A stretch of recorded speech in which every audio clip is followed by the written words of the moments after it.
नमस्कार दोस्तों, मैं हूं विवेक और आप सबका स्वागत है मेरे चैनल वी एन ट्यूटोरियल पर। दोस्तों, हर वीडियो की तरह इस वीडियो में भी एक बिल्कुल नहीं कई सारे सिचुएशंस आज हम सीखेंगे। दोस्तों, अब तक तो आप समझ गए होंगे कि हिंदी से इंग्लिश ट्रांसलेट करने की तुलना में सीधे सीधे सिचुएशन के आधार पे सेंटेंस बनाना कितना आसान है। तो आइए आज इस क्रम को आगे बढ़ाते हैं और आज के सिचुएशंस को सीखते हैं। किसी का नाम बताना, किसी का परिचय कराना, किसी वस्तु का नाम बताना, किसी वस्तु का परिचय कराना, उसके बारे में बताना, उसको डिस्क्राइब करना, किसी व्यक्ति का एज बताना या किसी वस्तु का एज बताना, किसी व्यक्ति का प्रोफेशन यानी कि ऑक्यूपेशन, वो व्यक्ति क्या करता है, किस पेशे से जुड़ा है, ये बताना हो, किसी की क्वालिफिकेशन को बताना हो, एजुकेशनल क्वालिफिकेशन, उसने कितनी पढ़ाई की है, वो क्या कर रहा, उसका प्लेस, उसका पोजीशन। तो चाहे व्यक्ति हो या वस्तु हो, हम उसका स्थान बता रहे हैं या उसका पोजीशन बता रहे हैं, स्थिति बता रहे हैं, हम टाइम बता रहे हैं, डेट बता रहे हैं, डेज बता रहे हैं, month, year, week, season, weather, ऐसा कुछ भी बताना हो तो हम क्या करेंगे? एग्जिस्टेंस, मौजूदगी, फिजिकल कंडीशन, शारीरिक अवस्था। आज हम इन सारे सिचुएशंस को इंग्लिश में बताना सीखेंगे। जैसा कि मैंने आपको बताया कि हर सिचुएशन को बताने के लिए किसी न किसी वर्ब की ज़रूरत होती है। यहाँ पे जिस वर्ब का हम यूज़ करेंगे वो है बी। आप देखिए, मैंने बोर्ड पे लिखा है बी। बी के बारे में आपको मैं एक बात बताऊं, बी यहाँ पे एक लिंकिंग वर्ब है। बी ऑक्सिलरी वर्ब भी होता है, बट मैं ऑक्सिलरी वर्ब के बारे में आपको अपने टेंस के वीडियो में बताऊंगा जब मैं टेंस पढ़ाऊंगा। यहाँ पे आज हम बी का ऑक्सिलरी वर्ब के तौर पे यूज़ नहीं करेंगे, आज हम बी का लिंकिंग वर्ब के तौर पे यूज़ करना सीखेंगे। तो बी को प्रेजेंट में हम डायरेक्ट नहीं लिख सकते, इसलिए बी का फॉर्म यूज़ करेंगे। बी का प्रेजेंट फॉर्म है इज, एम, आर और इसका पास्ट फॉर्म है वॉज, वर। फ्यूचर के लिए, चूंकि किसी भी वर्ब का फ्यूचर फॉर्म नहीं होता, इसलिए हम फ्यूचर के लिए बी के साथ विल का प्रयोग करेंगे, जैसा मैंने लिखा है विल बी। और अगर इसी का नेगेटिव करना हो तो आप देखिए, सिर्फ इज, एम, आर के साथ नॉट यूज करिए और वाज और वो के साथ नॉट यूज करिए। विल, जो कि एक मॉडल ऑक्सिलरी है, इसके साथ नॉट यूज करिए, फिर आप बी को यूज करेंगे। तो इस प्रकार से सारी सिचुएशंस को, आज के इन सिचुएशंस को बताने के लिए हम बी का प्रयोग करेंगे। तो अब तक तो आपने समझ लिया कि इन सारे सिचुएशंस को बताने के लिए हम बी का प्रयोग करेंगे। बट सेंटेंस बनाने से पहले एक बात समझना और बहुत ज़रूरी है, वो है कि किस सब्जेक्ट के साथ हम कौन सा वर्ब यूज़ करेंगे। यहाँ पे मैंने लिखा है कि अगर सब्जेक्ट प्लूरल हो तो उसके साथ हम वर्ब प्लूरल ही रखेंगे, सिंगुलर नहीं रखेंगे। देखिए जरा, we, you, they, these, those, noun plural. Noun यानी कि कोई भी नाम, आप कह सकते हैं boys, girls, children, parents, police, people, ऐसे न जाने कितने प्लूरल नाउन हैं। तो इन सब के साथ हम प्लूरल वर्ब यूज़ करेंगे। इजमार में से आर को लेंगे और वॉज वर्ब में से वर को लेंगे। यहाँ देखिए, सब्जेक्ट अगर सिंगुलर हो तो आप वर्ब भी सिंगुलर रखेंगे, जैसे he, she, it, this, that. Noun singular, noun singular यानी कि कोई भी नाम जो सिंगल है, जैसे Ravi, Sohan, father, mother, Vivek, Anita, Sunita, my country, your country, state, district, ऐसे न जाने कितने नाउन हैं जो सिंगुलर हैं। और एक बात याद रखेंगे, नाम हमेशा सिंगुलर ही होता है। तो इसके साथ हम प्रेजेंट में इज, एम, आर में से इज को लेंगे और वॉज, वर में से वॉज को लेंगे। और बचा आई। याद रखिए, आई एक सिंगुलर प्रोनाउन है और इसके साथ हम एम का यूज़ करते हैं जो कि एक फर्स्ट पर्सन सिंगुलर वर्ब होता है, और इसके साथ पास्ट के लिए हम यूज़ करेंगे वॉज जो कि सिंगुलर होता है। तो ये बहुत ज़रूरी था समझना, जानना सेंटेंस बनाने से पहले कि किस सब्जेक्ट के साथ हम कौन सा वर्ब का प्रयोग करेंगे।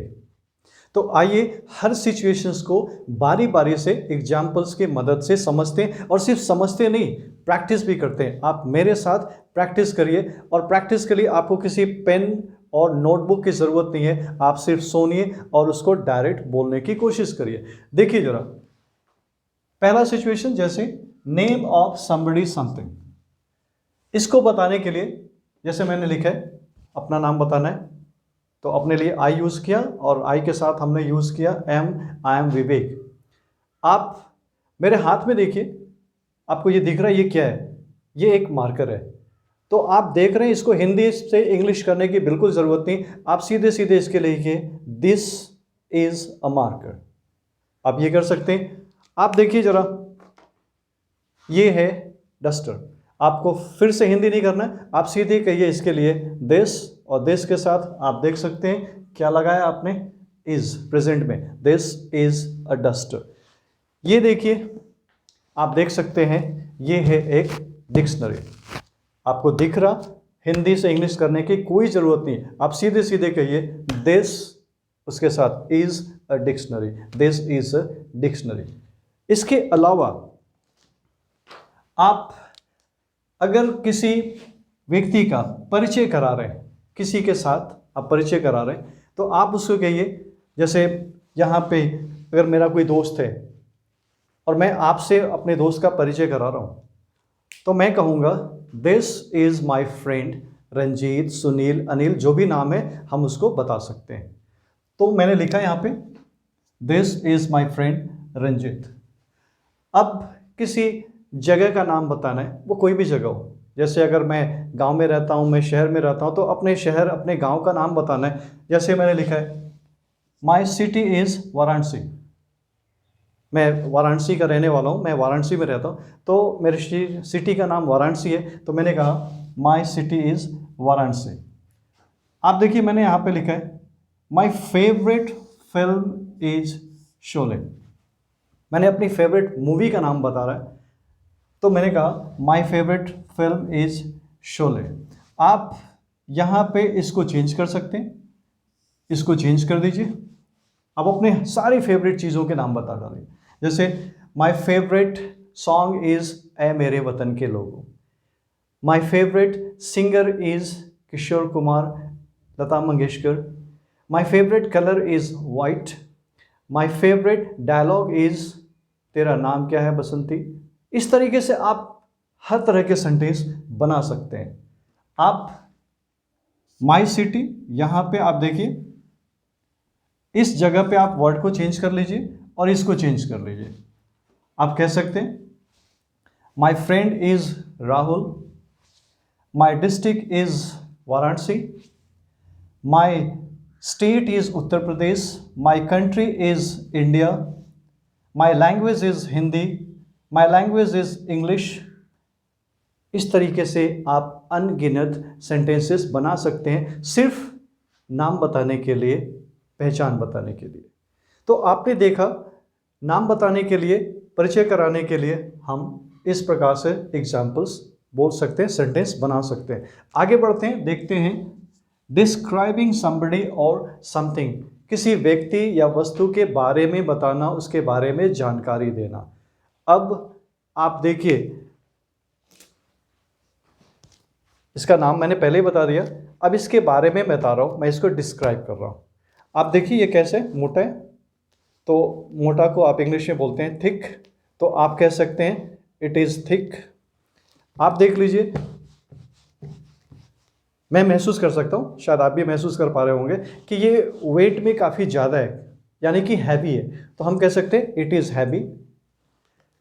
ये बहुत ही पॉपुलर है, वर्ल्ड फेमस डिक्शनरी है, लगभग हर कोई इसे इस्तेमाल करता है, तो हम कह सकते हैं it is world famous, it is so popular. तो ये जो सेंटेंसेस मैंने बोले, ये मैंने डिक्शनरी को डिस्क्राइब किया। तो किसी को डिस्क्राइब करना हो, चाहे वो कोई वस्तु हो या फिर कोई व्यक्ति हो, हम इज, एम, आर, पास्ट में वॉज, वेयर, फ्यूचर में विल बी के मदद से उसको डिस्क्राइब कर सकते हैं। शादी ब्याह के समय पे आपने देखा होगा कि अक्सर लोग लड़की के बारे में लड़के पक्ष को बताते हैं और लड़के के बारे में लड़की पक्ष को बताते हैं। तो कैसे बताते हैं? उसका नाम बताते हैं और उसे डिस्क्राइब करते हैं।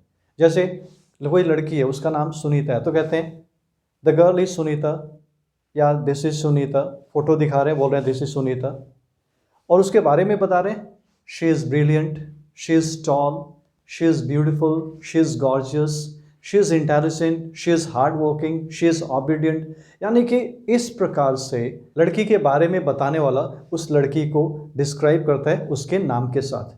और अगर हम लड़के के बारे में बात कर रहे हैं तो लड़के का अगर नाम है राहुल तो हम कहते हैं फ़ोटो दिखा करके दिस इज़ राहुल या फिर ही इज़ राहुल। उसको डिस्क्राइब कर रहे हैं, कह रहे हैं he is also tall, he is brilliant, he is smart, he is handsome, he is intelligent, he is clever, he is sharp minded.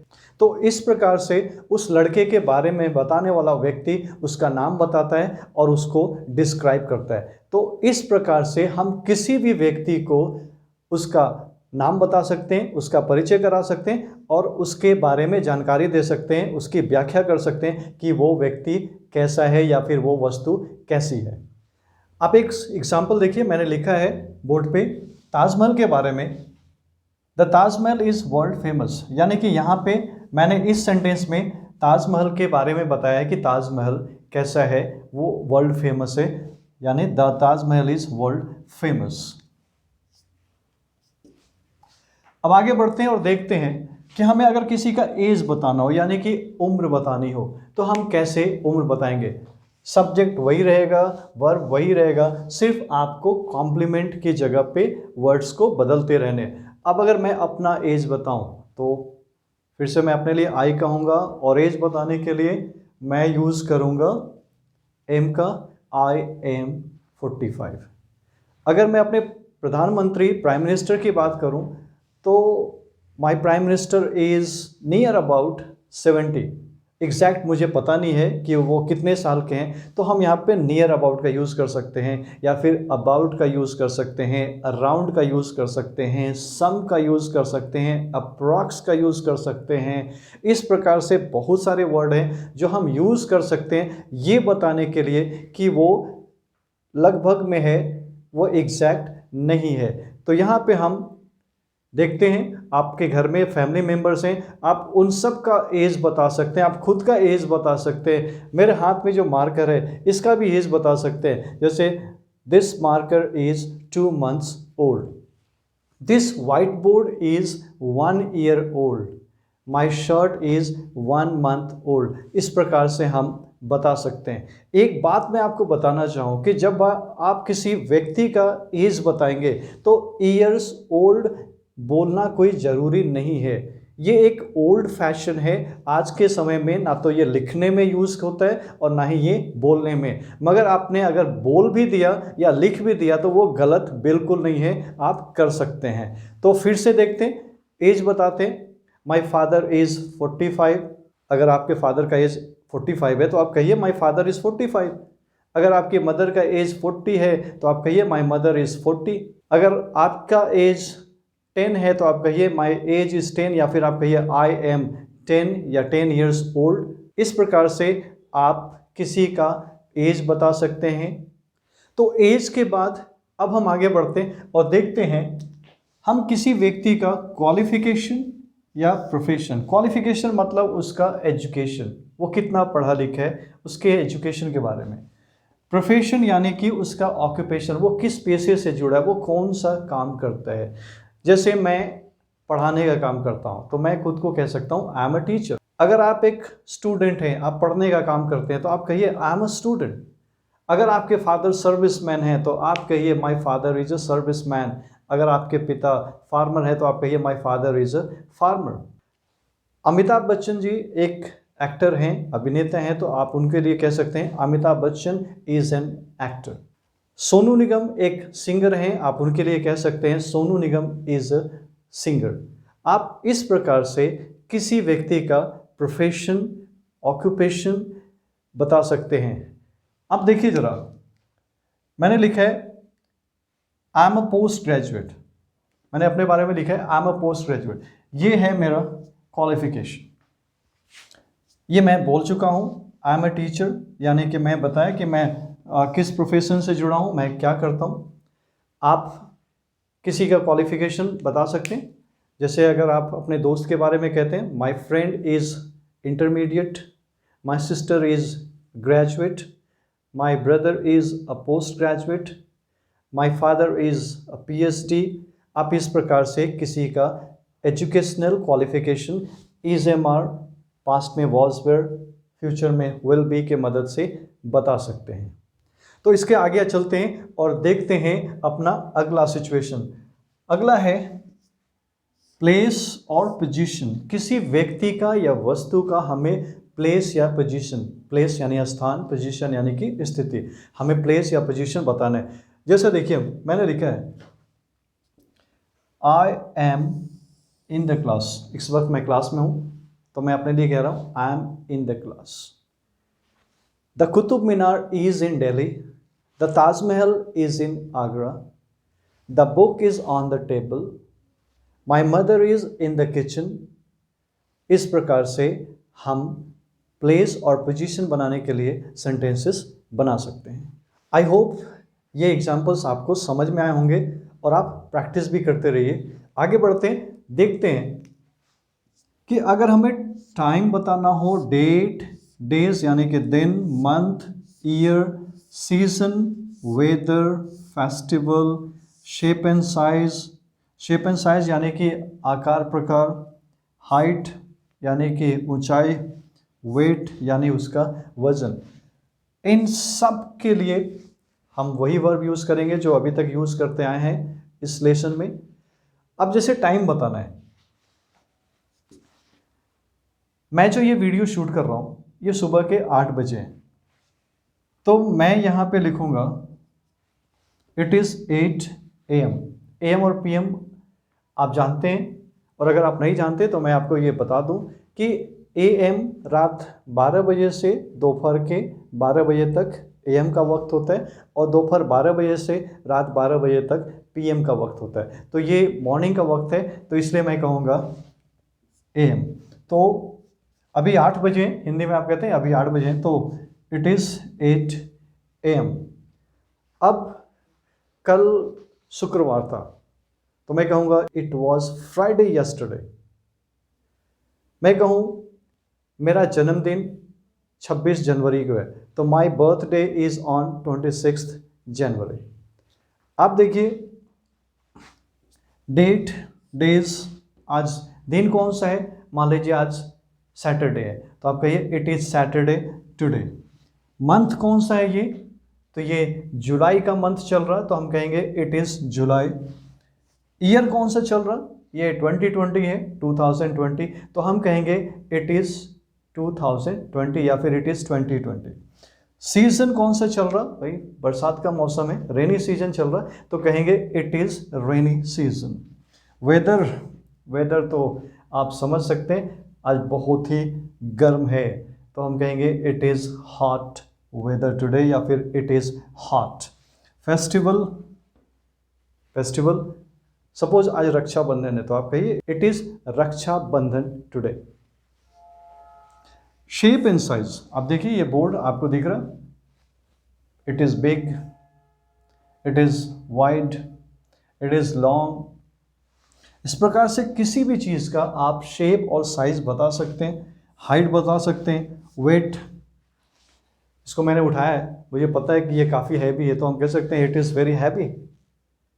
जैसा मैंने डिक्शनरी जब उठाया था तो उस वक्त मैंने कहा था इट इज़ वेरी हैवी।